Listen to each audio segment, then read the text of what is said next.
You want a tutorial? I'm here to give you one. Yeah. So, this is a game called Castleford, created by yours truly. So first step, obviously, unbox it. Take this gunk out. Take this, the board. Boom. So there are two game modes of this game. One player mode and two player mode. We're going to be showcasing two player mode. So this is for one player mode, so we're just going to put it back in the box. You take this stuff, they're pins, like to put the cards on. I'll show you that in greater detail later in the video. First step, well, second step I guess, unbox the cards. So the one with the red elastic band will also have like red there. See, oh, in the corner. So the ones that say defense on it, the ones that say defense on it, you put in the defense zone, and they're red, so you put it on the red. The ones that say offense, put it in the offense zone, same thing on the red. We're just going to do that with all the cards really quick. So now that we're done with that, put the elastic bands back in the box. They're back in the box. You can't see, but they are. And you'll notice that you have to place, like, when you're placing them, you see it says 1 right there. It's a little hard to see, but it says 1. You place that on the top. They all say this. Then 2 in the middle, 3 at the bottom. And that goes for all of them. So then you're going to match up the bags, the little bags, with their corresponding things. So this one has a swirl. So we're going to put its contents in this one that has a swirl there. Same thing with all of them. Red crystal, gem, and coin. We're going to do that now. So now we're going to take the empty bags, put them back in the box. And these are the monsters, the ones with the white elastic band. For a 2-player game, we're going to put the boss down here. You can barely see it, but we're going to put the boss down there. Split the monsters into 2 equal piles, each with 3. Put them like this and like this. Sorry, this one has scribbles on it. That'll come up later. The monsters will. Elastic band in the box. Elastic band in the box. So the purple elastic band and the thing that says Ostracism Land. But Ostracism Land back in the box. You put in Ostracism Land, which is here. There are certain cards that are special in there, like Pit of Fire.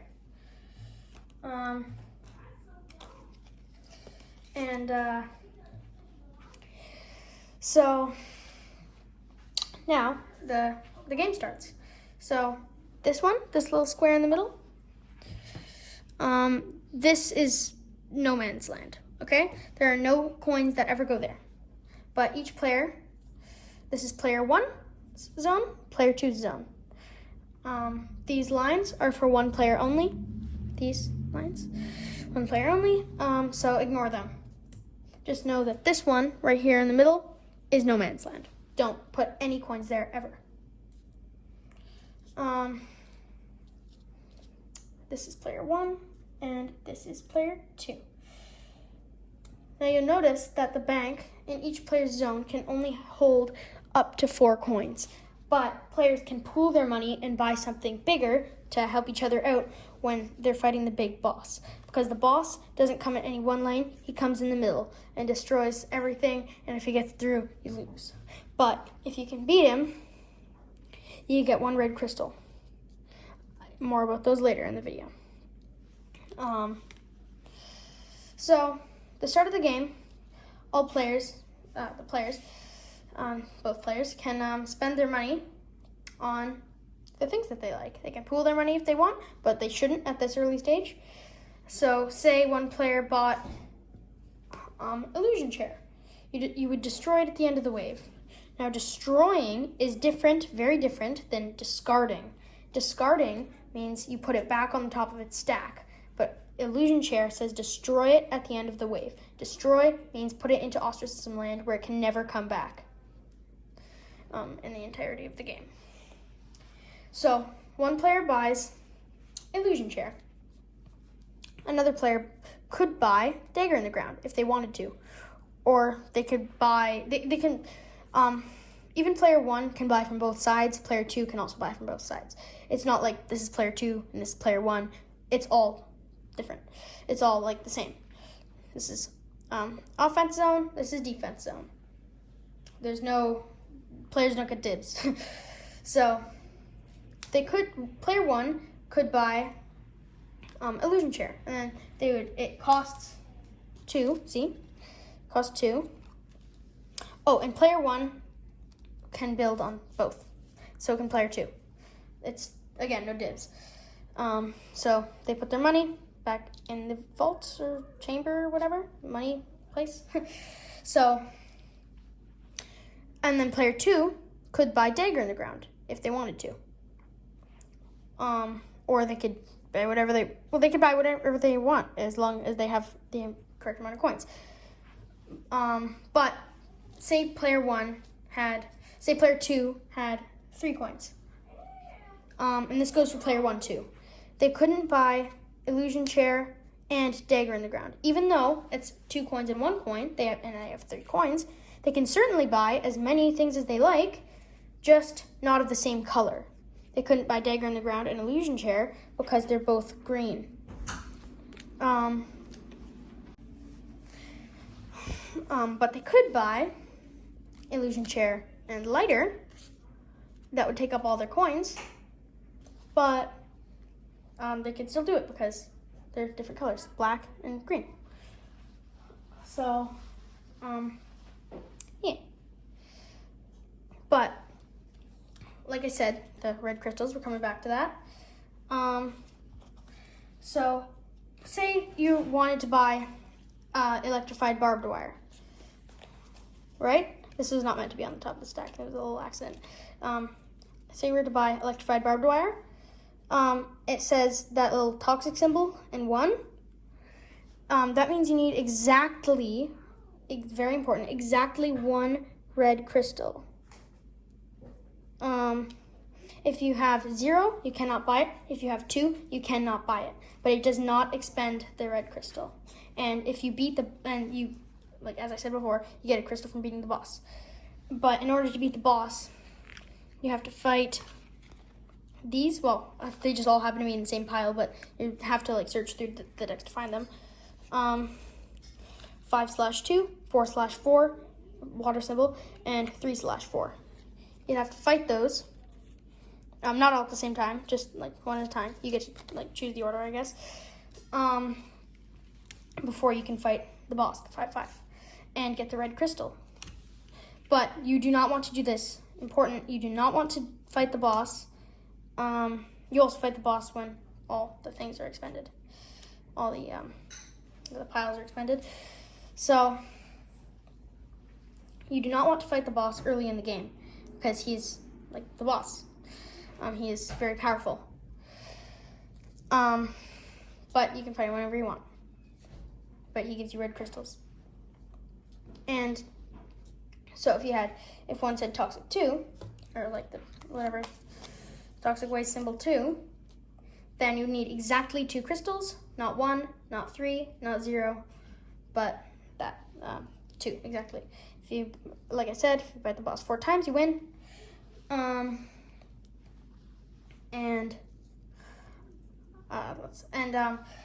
So shield and dagger in the ground are very different, as you can see. They both cost 1 coin. This one takes up 1 land.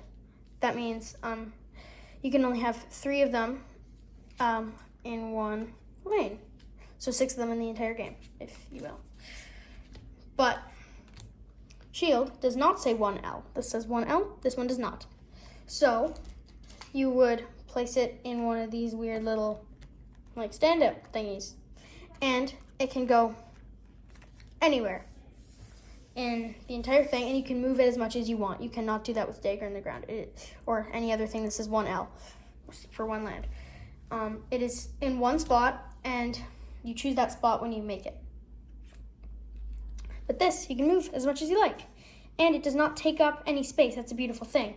You can have as many as you want in one lane or in 2 lanes, and you'll never have to worry about like overcrowding. But later, it says it has that little fire symbol. I will explain that now. So, but it also says 1 heart. So, the shield means that, see the little shield, 3 shield? That would mean that the monster 1/2 was coming here. Even though, like, it takes 1 damage from later and then kills it because it has 1 heart, it would go in here, and then it would just continue going. But if it were to attack the illusion chair, it would stop because it has 3 shield, which is more than 1, the first number. The second number is the health. The first number is the power, as I said before.